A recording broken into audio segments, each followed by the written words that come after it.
এই চল আজ নাইটে সিনেমা দেখতে যাই। হ্যাঁ পল্লবী কি বলছে শোন, আজ নাইটে নাকি সিনেমা দেখতে যাবে।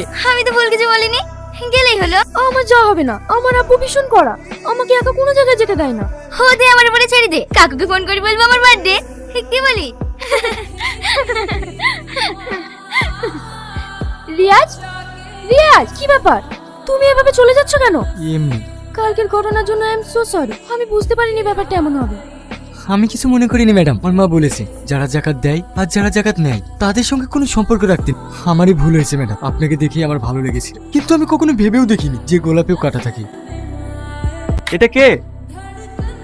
আমাদের বাড়িতে কাজ করে না, ওই আন্টির ছেলে। ও বসো, ওইদিকে আবার দেরি হয়ে যাচ্ছে।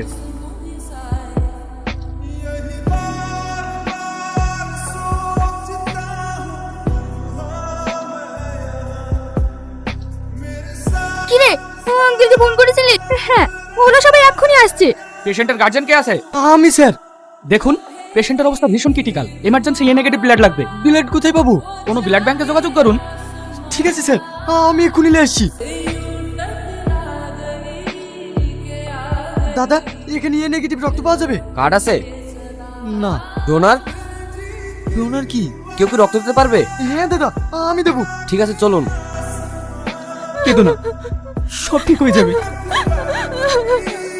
আপনার কোনো চিন্তা করেন না, ম্যাডামের কিচ্ছু হবে না। তুই এখানে এত নিষেধ করে সত্যি তুই এখানে চলে এসেছিস? চল মজা দেখাচ্ছি। তোর জন্য আজ আমার মেয়ের এই অবস্থা, তোকে আমি ছাড়বো না। বল বল আমার মেয়েকে আসবি কেন? বল। কি হয়েছে এখানে?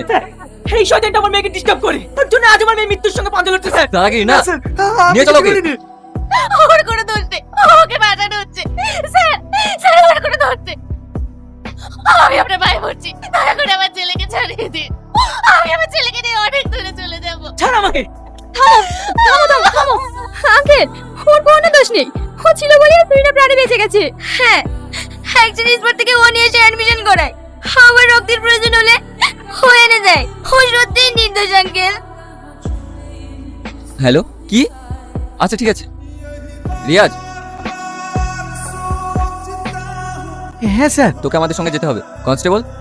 জামিনে গেছে স্যার। না, গেলেই বুঝতে পারবি।